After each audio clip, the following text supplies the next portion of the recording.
Oh, tell me when we're ready. Oh, okay. So this week we begin with vaYiqra, chapter 8, verse 14, which is Leviticus 8:14 for the uninitiated. My wife has pointed out something that she may or not be right about. It seems about right if they haven't already done this, and I don't think they have. But it looks like we are today going to have the very first sin offering for the children of Yisrael. Sin offerings, of course, but this is to draw near, to approach to any person or thing.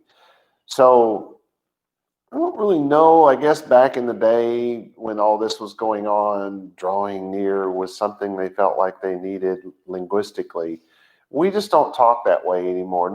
I don't even think modern Hebrews talk this way.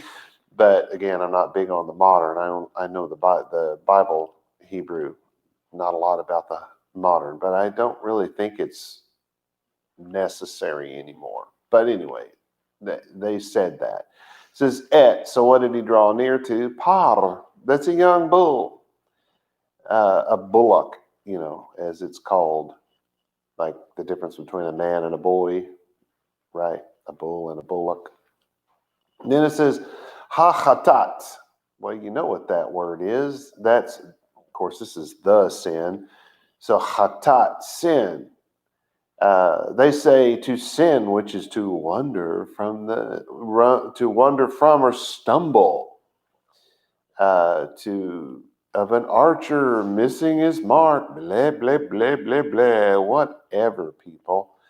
Now, I don't know if I've ever told you this before, but I think I should probably explain what sin is, and more importantly, what it is not, because the misunderstanding of what sin is and what sin is not has really caused some problems in the religious world over the last few thousand years. So, at least the last two. So there's this verse that I think that every Jew and every Christian should memorize. They should commit it to memory. They should be able to quote it word and verse. Of course, I would like for them to quote it the way I translated it. So I'm just saying, but because it makes sense, I'm using words that we ought to be using in today's modern English. Maybe not back in 1611, but today this is the words that we should be using to get the right idea, right? But there's this verse. It's in first. So put your finger up, put one finger up, like we're number one. First, right? 1 John. Chapter 3, verse 4. No number 2 here. Number 1, 3, 4. 1, 3, 4. No number 2 in this. Anyone picking up what I'm sitting down there? 1 John chapter 3, verse 4. Yes, it's Christian. Every Jew's like, what? Come on, man. No, you should learn this. And you'll know why when I say it. In the Christian Bible, 1 John chapter 3, verse 4, translated properly in today's modern English, it would say everyone who commits sin is also in rebellion of the Torah, because sin is Torah rebellion. Chapter 3, verse 4. Everyone who commits sin is also in rebellion of the Torah, because sin is Torah rebellion. Now, this is really, really, really important, because Christians and Jews alike got lost 2,000 years ago. I mean, they both went over the cliff together and had no idea they were falling. And at some point, they're going to take a big old splat, and they don't even know it's coming. Because both religions have turned sin into something that it is not, that it never was and should never have been thought of as. It is not a sin to disagree with somebody. It's not a sin to have a differing opinion, to have a differing lifestyle per se. A lot of things are not sin that the religious world think are. And a lot of things are that the religious world think are not. Whatever suits our comfort zone seems to be what becomes what sin is and what sin is not. If I, as a religious man, want to smoke the occasional cigar, I will say that smoking is not a sin. If, on the other hand, I'm a teetotaler, because I used to smoke back in my wild, woolly days, then I may say that smoking is a sin, right? Well, what do you base any of that on? Well, I just think it's awful. Well, I just think it's good. That's what it's based on. How about let's base it on something tangible? According to a rabbi who lived in the first century, who actually followed a guy named Yeshua ben Gamliel, is that right? No, ben Yosef. Sorry, getting two guys mixed up here. Yeshua ben Yosef, Yeshua son of Joseph. Now, Joseph was not his father. Joseph was his teacher. When they call him Ben Yosef, they are not talking about some stepdad that had nothing to do with his birth. They are talking about the man who taught this man to be a rabbi, because yes, you had to be trained back then. You couldn't just randomly declare to the world that you were some religious person and God was telling you this, that, or the other. Because back then, if you did that, you'd get the snot beaten out of you. And don't even think that they wouldn't if you were lucky enough not to be killed. So let's talk about this, because this is absolutely according to the Torah. This was a Torah observant rabbi who said this. Now, another religion taking the words of a Torah observant rabbi and turning them into something that they don't mean does not mean that this man was illegitimate. No, it means that the people who have turned it into something it's not, they're illegitimate. Their teaching is illegitimate, but this man is not. This man is totally legit, as they say. So it says that everyone who commits sin is also in rebellion of the Torah, because sin is Torah rebellion. So if the Torah says you must do something and you refuse to do it, or you don't do it for whatever reason, whatever the Torah says that a man cannot shave his face, but you do because your job says differently, or because your spouse says differently, or because you don't like the ridicule that you get, or whatever you use as an excuse for that, it is an excuse, and you are living in sin if you're shaving your face. That is the sum total of, oh, well, we live by grace and not by faith. Good luck explaining that one to God, since he didn't come up with that concept. I'm just saying, you're going to need your luck, because you're not going to have any blessing there. Because it's real clear that even the so-called Christian religious leaders said that you had to live by the law. Right? Because isn't it the Christian New Testament that says that God doesn't hear sinners? And what would sinners be? Oh, that'd be people who commit sin. So if sin is rebellion of the Torah, and the Torah says that you cannot shave your face and you do, then God doesn't hear your prayers according to the New Testament. What are you going to do with that? So here's what sin is and what sin is not. Pure and simple bottom line. If it says to do it and you don't, that is a sin, regardless of your excuse. If it says don't do it and you do it, that is a sin, regardless of your excuse. Oh, well, that was, God understood that we would eventually know to cook our pork a little bit longer. He slapped himself on the forehead one day and said, if only I thought about cooking it a little bit longer, I wouldn't have given that law. Come on, people. It's ridiculous. The arguments are beyond stupid. This is your mama and your daddy were brother and sister because you're retarded and stupid. That's how stupid I think it is. I'm just saying. Anywho, so we do know what sin is and what it is not. It's that simple. So did the Torah tell us that smoking is a sin? No. You can play around with it and you can manipulate it until you're blue and purple and green in the face, but it will never, ever be a sin to smoke. Can it kill you? Apparently so. Can it secondhand smoke kill someone else? Well, that's what they used to say. Now they're saying that isn't true. Who knows? But it's a nasty habit. I think most of us would agree. Well, at least those of us who don't smoke. Anyway, let's move on. Oh, I guess I have to roll the roly ball if we're going to move on. You know the thing on this. It says vaYiqra. And remember, I'm pronouncing these words the way they would have been pronounced way back in the day that they were given, not the way they're pronounced now. A lot of slang has come in, and yes, I do roll my R's, and no, they probably did not roll their R's back then. That is very unlikely.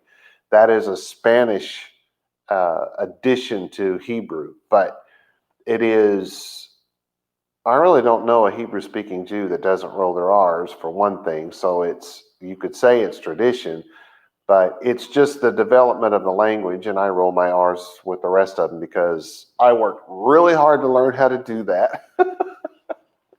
And I'm going to do it. Anyway, so you can ignore the roly R if you want to, but there's not one in this word anyway. But the word would have been pronounced vaYiqra, where now it's pronounced, and I'm guessing because I don't do the modern very well, but I think it's vaYiqra, which is just a very lazy, very slurry, not slandery, that's the wrong word. Just a slurred speech way, approach of speaking God's language, which seems very, I don't know, rude. But anyway, this word is literally, and he leaned. And we've had this word before. It's not about actual leaning. It's the placement of, in the Christian world, it would be laying hands on a person to pray for them, right? Laying your hands on something. It's that idea. It's the laying your hands on something to pick it up, laying your hands on something to take it from somebody who's handing it to you. But there's a laying on of the hands, if you will, in this, the idea behind this word. Although it could be laying on, say you have a stick in your hand and you're touching something with the stick. It's about the laying on. It's not about the hand. So the hand may or may not be a part of it. It's going to be here, but sometimes it isn't. So Aharon, so the leaning is either on Aharon or it's them doing this leaning. So where are we so far? We're not very far into this, I don't think. And he drew near the young bull, the sin, and he leaned Aharon and his sons upon head young bull, the sin. So they're leaning their hands, it's right there in the words, on the bull, the sin offering, by the way. And if you think about that, given that this is the one that just opens it up, this is the one that's going to, this is like the wedding night, if you think of it in wedding terms, which is used quite often in the Bible. This is, it's kind of like signing, you go through the I now pronounce you man and wife, and then you go over somewhere where the man who said that can sit down and sign his name to your certificate. I mean, it's the beginning of this covenant. It's not the end of a covenant. It is the beginning of this covenant. It is the seal of this covenant. So rather than someone signing something back then, they're actually going to have a barbecue. They're going to cut up an animal, which is what they're getting ready to do here. And then they're going to cook it, and then they're going to eat the food. This wasn't some bloody, gory, gross thing like what you see on TV where they're pulling out the heart and it's still beating and, oh, good Lord. It's nothing like that. If we use the word barbecue, people would probably want to be Jewish. I'm just saying. Anyway, so it's a young bull because it's reaching out. Aaron, and have I gotten to that point yet, or am I just, I've backed up too far, haven't I?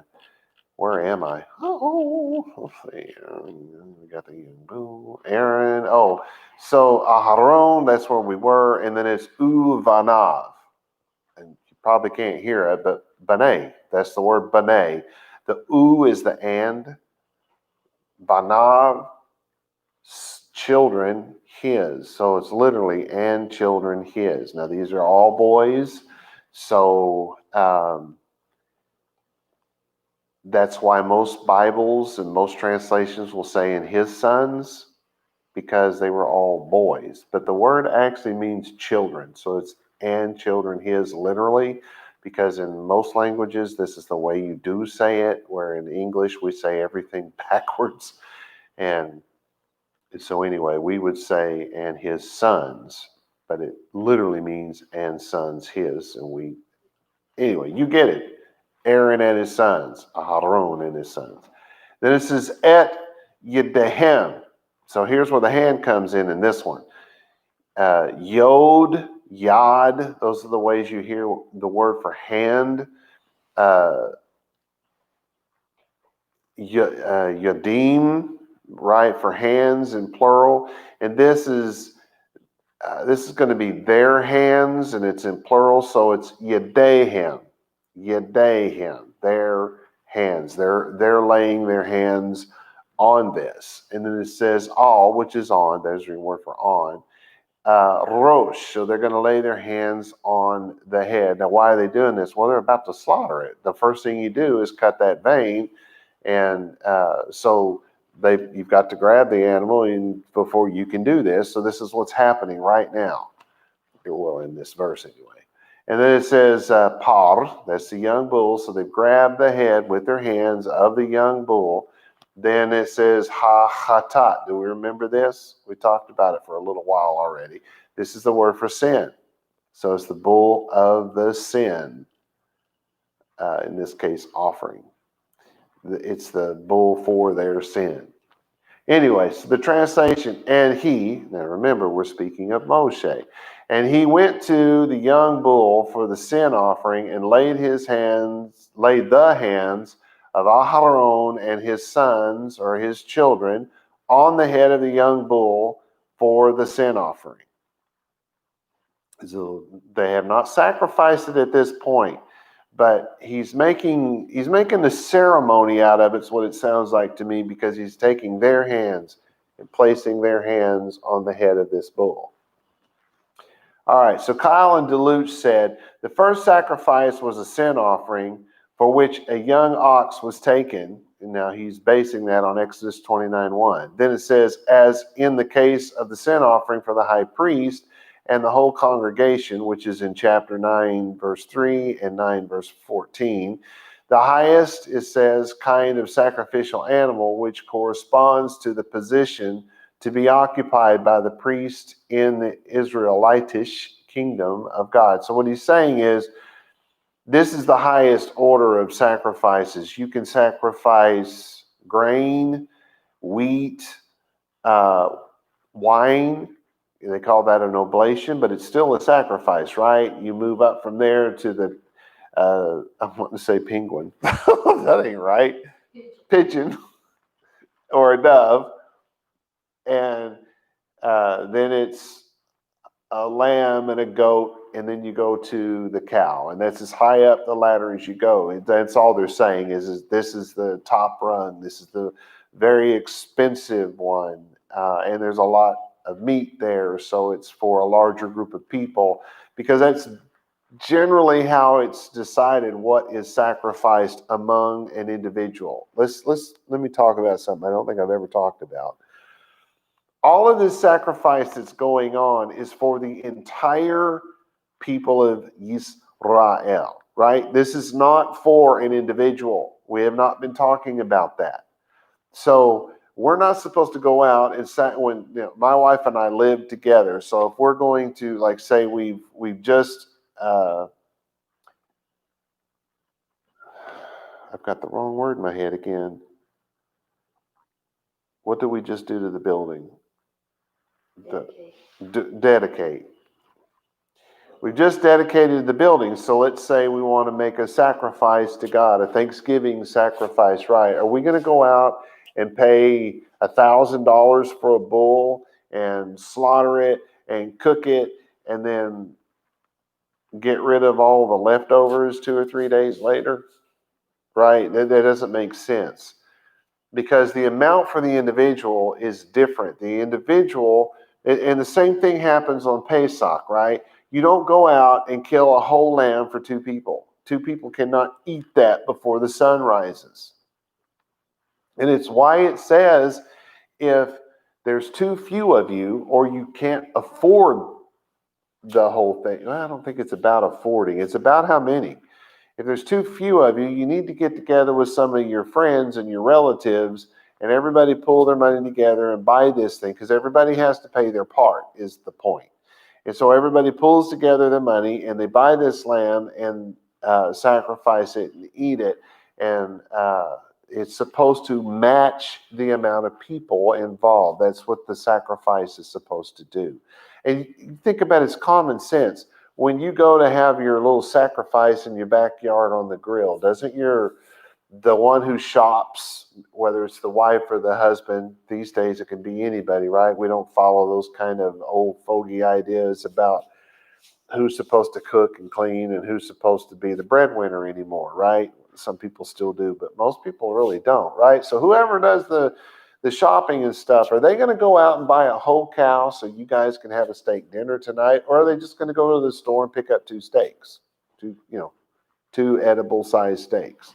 I'm just saying the sacrifice works that same way. So the reason why there's so much sacrifice going on in this area is because it's for everybody. And there's a few million of these people here. So there's going to be an enormous amount of sacrificing going on because it's just a tremendously huge barbecue.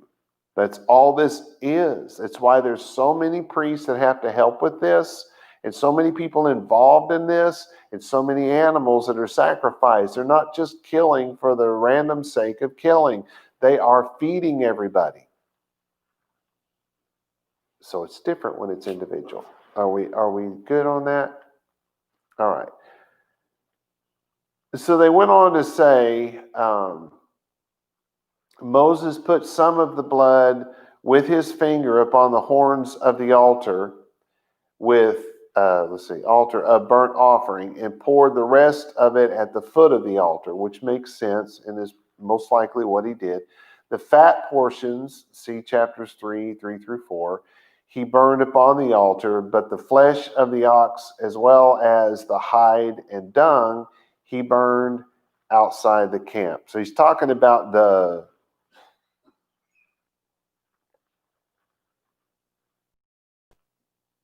actually, I'm not even sure that connects to this. I think this is, that last part was for another verse. Sorry. I don't think that goes here. Anyway, let's look at verse 15. Wow. It's a long one. Literally in English, it would say, and he slaughtered, and he took Moshe. So now the animal is actually being killed and going to be cut up, right? And he slaughtered, and he took Moshe. So they didn't slaughter Moshe and then take him. Okay, it was Moshe who did the slaughter. And, well, he oversaw it anyway. And took Moshe the blood. Okay, so Moshe did take the blood. And he gave upon horns the altar round about with finger and he sinned the altar, and the blood poured to foundation the altar, and he dedicated to cover upon him. So what Colin DeLuce said is quite accurate up to the point of he burned the altar in the flesh of up until that last sentence. All right, so let's look at this. vaYiqra, and he slaughtered. It's to slay an animal, especially a victim, to sacrifice. And they use this for killing people, right? Because some guy breaks into somebody's house and he just butchers, the 2 or 3 people that are in the house. They might call that a slaughter. You have a war and a group of combatants go in and just murderize everybody. They might call that a slaughter. Used just specifically of animals, but primarily in the Bible it is, right? But you understand it's not about one or the other. It's just a generic word is all I'm trying to say. But this is a word of slaughter, of the actual slaying of an animal for the purpose of a sacrifice. Then it says vaYiqra. So now he's going to take something, Moshe, et hadam. So he's going to take the blood. Do you hear dam? You remember the word Adam or Adam as it's usually pronounced correctly? Dam, Adam or Adam is taken from that root, blood. So he's the one that is, sustained by the blood that pumps through his body, if you will. It's not necessarily of the color, though it is often used for the color. You usually change the vowel sound, but it's still dam. It's still the same word, and it being used for the red color. But it's just the word for blood, right? So he took this blood, vaYiten, and he placed it. He established it. All of those things are happening here because this is the first time that this particular thing is happening. It will happen many more times after that, and hasn't actually happened in many years since then that we know of. I mean, there could be groups of people in various different parts of the world still doing this. We don't know. You would think that if it was going on, we would, but that's not always true. But anyway, it's the word to give, to put, to place. That's to place it in somebody's hand. But it's also of establishing something and setting something in an order or something like that. So it's used in a lot of different ways. But it's just a word we would say, because we think of give as meaning one thing and to place as meaning something else. But in Hebrew, this is the same word. So anyway, so he's going to place this blood. It says all, or in this case, he is in fact placing it on karnot. Okay, so that's where you get that word horns, because it's a horn as of an ox, as of a goat, of a ram. It's not. Is that really the right word to use for an ox? An ox, yes, but a goat and a ram. Well, no, I guess they don't call those antlers, do they? I guess they are horns. Yeah. So it is the word of this, right? But it's in Hebrew. Remember, the words are built around the image behind what is meant. And they're often in English, they get convoluted and lost. So the image behind the word for horn is the image of strength. It is the strong part. Think about rams banging into each other. I mean, boom, boom, boom, right? Because that's their strongest part of them, and it's all about the strength is what you're supposed to think of. But then when we call it a horn, what do we think of? We think of a horn. And because that happened so early on with so many different groups of people, I shouldn't really say early on, you don't have images of a altar with actual horns sticking out of the four sides of it until later in history, right? They're pictures of things that are supposed to depict things that happened 3,000, 4,000, 5,000 years ago, but the pictures don't actually go back that far, is what I'm trying to say.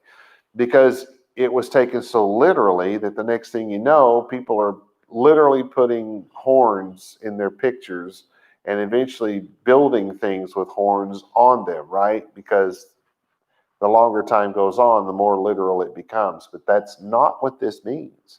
It means strength, but it's also used idiomatically. And remember, this is an idiomatic language, and it is being used idiomatically. What are they calling it? The corners. Because the corners were considered the strongest part of a box or a chest, whatever you want to call it. The ark, think about that. And so it was the word for corners, even though it literally means horns. It's about strength. The corners are the strongest part. I don't know why that's just considered the strongest, but it is or was by the ancients. And because of that, they use the word for horn. You got to keep that in mind. Sometimes it means horn. If they're actually talking about a goat, they might just be talking about the horn on the goat's head, But they could actually be talking about the strength of the goat. So it's not just based on whatever it's followed by. You got to look at the sentence itself. So in this sentence, what does it say next? Hamizbeach. You guys know that word. The altar. Mizbeach. That's the word for altar. So the altar back then did not have horns on it. I know you see the pictures now, but that was not true back then. It was the corners of the altar. This is saviv. This is round about, or around the edges, if you will, the corners. They're reinforcing this idea. This is be'esba'o, with his finger. The be being with. So in etzba, the digit, and then his, with his finger. VaYiqra. I don't know if you can hear it, but that's the word for sin, for the sin. So whatever was against what the Bible said, and whatever was, golly, I'm starting to stutter real bad. The idea is this is the sin offering. And what is the sin offering for? It's for everything that is opposite of what the Torah says. That's the sin.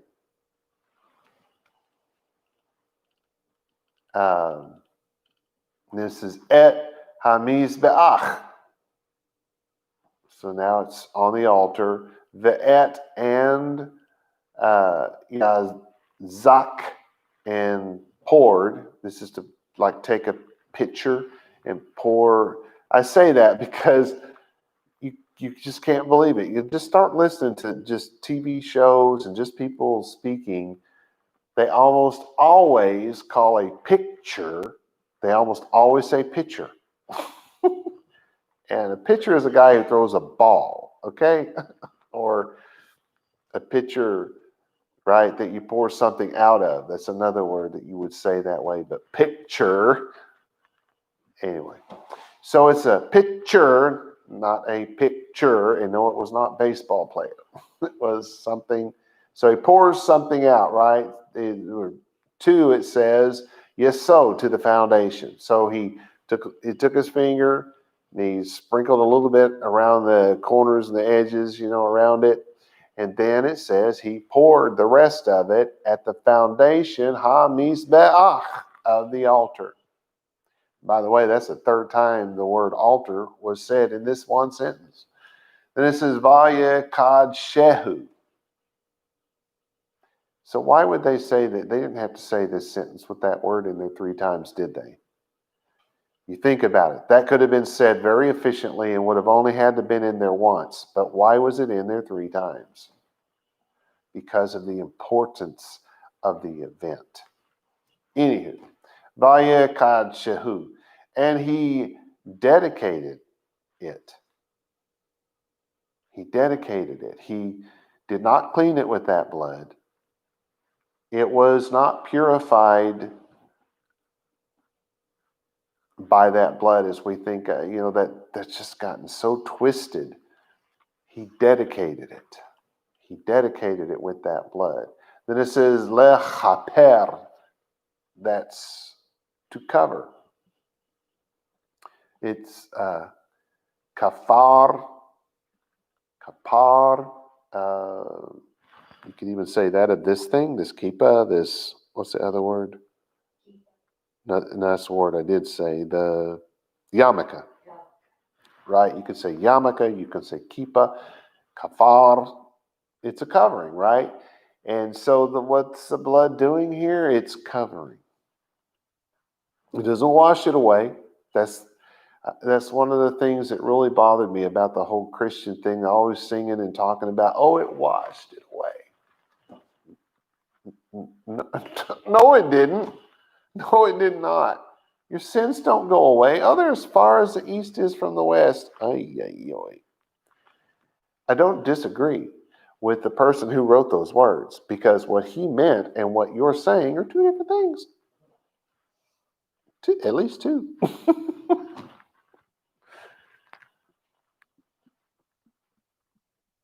It's not as though it never happened. You can't say that. That is completely and utterly wrong. David, Melech David, right? King David is still to this day a womanizer, an adulteress, and a murderer. He is all three things to this day. And forever, he will be those things. So what's different? Why is it that we believe he's in heaven? Because his sin is covered. And I think that the easiest way for us to understand that is what happened the night that the children of Yisrael left Mitzrayim. The children of Israel left Egypt, right? What happened? They took blood and they painted it on the doorposts and they painted across the thingy that goes across the lintel, and then they painted it down the other doorpost, right? Or maybe they painted it up, and from here and then over here. Who cares? It didn't make any difference how they did it, only that they did it. And that it was the blood of a lamb. And that lamb's blood covered them. It was like it put them behind a curtain so that the destroyer couldn't see that somebody was in there and he should destroy them, right? And so he only destroyed the ones that were not covered. And that's the same thing with sin. It doesn't go away. It's not as though you've never done it. Your past will always be a part of your past. There will never be a time in all of eternity when I did not climb out on top of a car going 70 miles an hour and windsurf. How I survived that, I do not know. It was the dumbest thing I ever did as a young man. Very young man. I was like 14 or 15 when I did that. Stupid, stupid, stupid. Don't do it. I'm lucky that I'm still alive today, so never do what you heard your rabbi say on TV. That will never leave me. Oh, well, that wasn't a sin. Yeah, well, my sin is just like it. It will always be a part of me. The difference, the thing that's important is there a covering for that sin? And what is happening right now in this story? The covering for the sin of Yisrael is taking place at the moment that they enter into covenant with God. Anyway, so this is the covering. Allah, upon him, or upon it. Remember, him and it and he and it, they're all the same word. You got to know the context. So here's the translation. And Moshe took it. He took what? Do we remember there was a young bull here? And slaughtered it and placed the blood on the corners of the altar around it with his finger and cleansed the altar, and the blood poured to the foundation of the altar and purified, and that's not the right word. What was I saying I should use? Because I translated this months ago. Dedicated it to cover over him. Who's him? Aharon.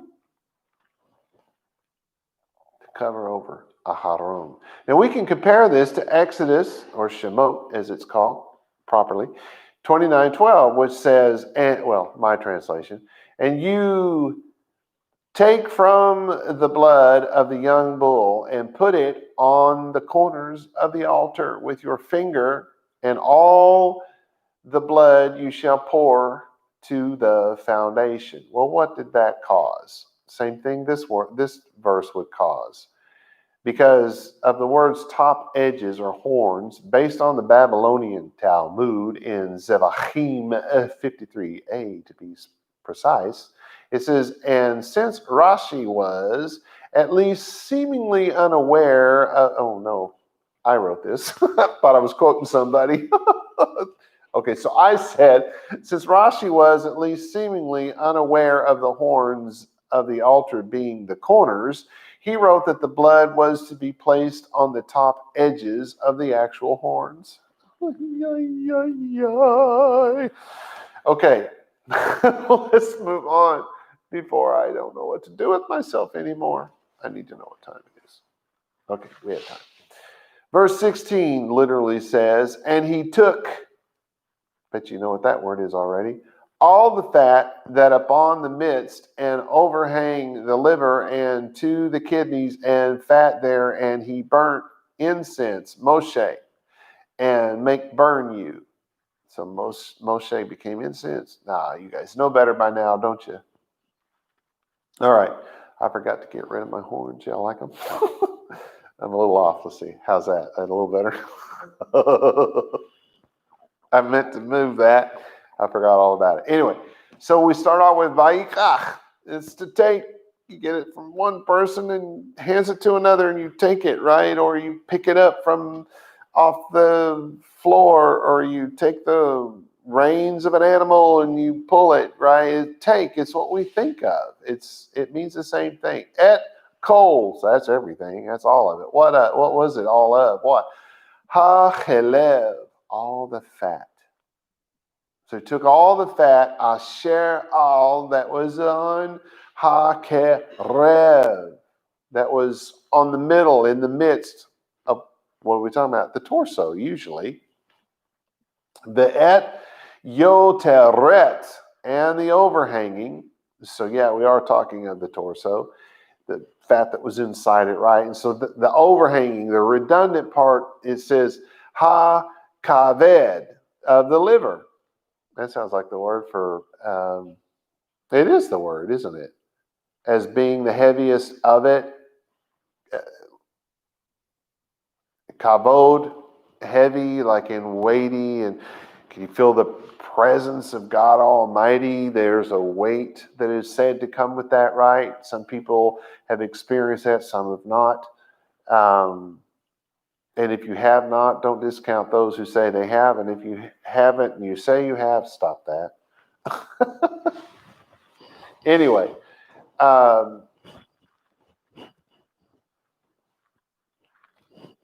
makes me want to talk about people trying to be holy when they're not.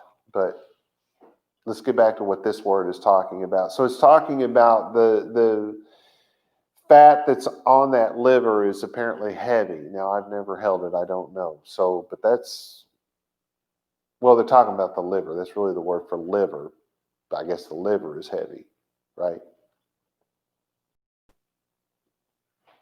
Well, they're talking about the fat on the liver. Okay.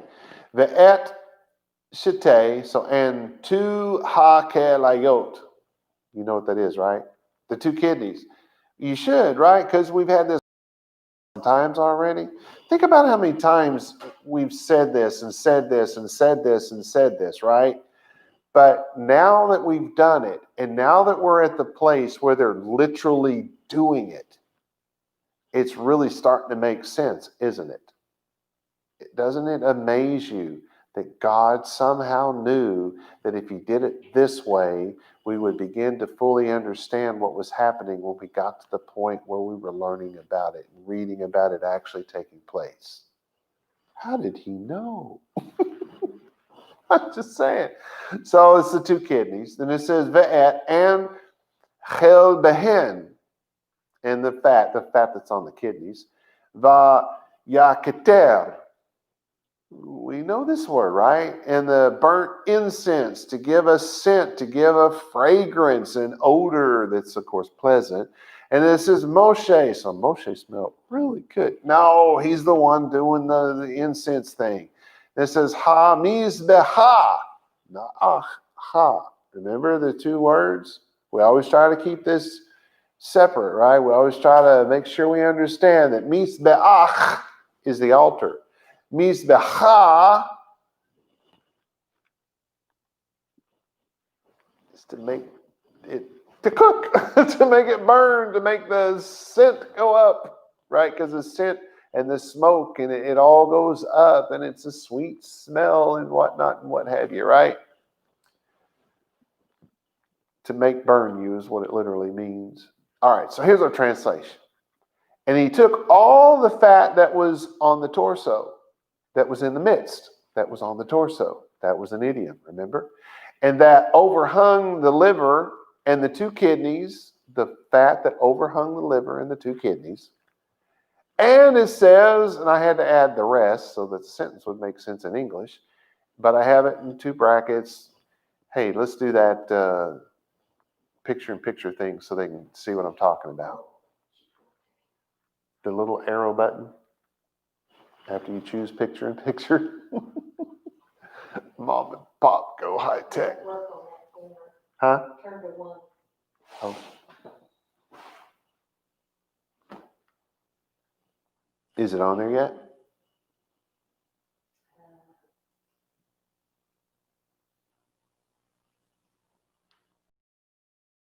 Ah, I actually see it. How cool is that? Now, why was I doing that? I've already forgotten. Oh, you see the little square brackets and it's in squiggly blue? That's so that you know when you read my translation of things that those words were not in there. They are put in there that way so that you will know that I'm just trying to make the sentence make sense in our language. It makes sense in Hebrew, but we're trying to make it make sense in English. So, you've gotten the fat of the liver and the kidneys and the rest of their fat and burnt incense, and Moshe made it, speaking of the fat, to burn. So he's making this the scent go up, the smell go up. It's like burning this was how Moshe burnt incense. Okay, press yeah. All right. Okay, I think I might have enough room for another one. These are kind of long, but we've had these words and these things so long, I don't feel like I need to just really dwell on them, right? So here we go. In literal English, it would be, and the young bull, and skin he, and flesh he, and dung he, burned with fire from outside the camp, as that commanded Yahweh Moshe. Okay. Almost sounds like Moshe commanded Yahweh, but that's not what happened. All right, so this is ve'et, so it's an hapar. Remember that word? Hapar. You don't remember that word, do you? We've only had it 12 times today. No, I'm just kidding. Had it several times. That's the young bull. So, and the young bull, ve'et oro. So it's and the skin of the young bull, right? You're not telling you to skin the young bull here. It's talking about its hide. It's, in this case, that would be leather, right? Or is it not officially leather until it's been tanned and stuff? I don't know. I am not, I'm born and raised in the country, but I wasn't born and raised with hunters, if you know what I'm saying. So I don't know much about that kind of stuff. I should bring my granddaughter's boyfriend over here. I bet you he could explain all of this to you, but I don't know anything about it. So, but it's the skin of a cow, and I think of that as leather. So somebody I'm sure sitting there listening today knows the difference, but I don't. I'm a little too city. I guess I'm a little more city than country or something. But anyway, I was never a hunter. Never got into that. So it's the skin of a cow. And this is ve'et besaro, which is besar. That's actually the word used for skin of a human being. But since we're talking about an ox, I'm just saying, I'm just throwing that out there. So the skin of its flesh, maybe we could say, because it's the same word being used it's the same meaning in two different words. Then it's ve'et Pirsho. My R didn't want to work today. It's dung. Ew. Saraf. He burned. Be'esh. With fire. Michutz. Mostly this word is used of something done outside the wall. Now you remember, they're out in the wilderness. They are out in a place that is fit for a flock. They are not in a place where there's nothing but sand and rocks, right? I mean, that's the image we get. Why? Because so much of Yisrael back in the 40s was that way, right? But if you've been there lately, you know it's not so much that way anymore. They've planted so many trees and so much greenery that the desert is literally turning back into an oasis. In fact, there was one spot of land that Yisrael bought from the Arabs that was just a swamp. It was a nasty swamp, right? And the Israelis turned it into an absolute paradise. So guess what? The Arabs are saying, that's our land. They're occupying our land. They're trying to start a war. There are certain of them doing that. Not everyone, just because you're an Arab, you don't do that. I'm just saying there that the people who sold it want it back, and they don't want to have to buy it back either. I'm just saying. Come on now. All right, then we have me. Oh, that's a word for outside. We're going to say it's outside. Properly, it's a wall. Especially it says the outside, maybe of a house, whatever is without. It's the outside the city. What are we talking about? Well, we're out in this wilderness. There's lots of trees. There's lots of grass. This is a place that's fit for feeding a flock.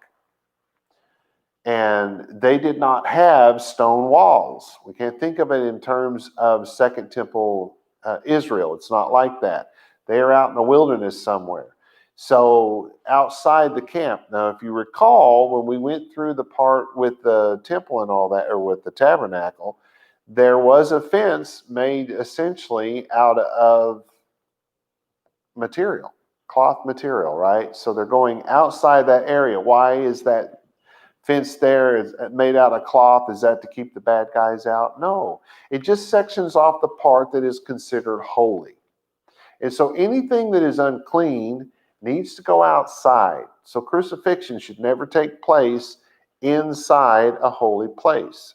So if a Mashiach was to come and for some reason say lay down his life for his people, he would have to be biblically accurate, he would have to be crucified outside the city walls.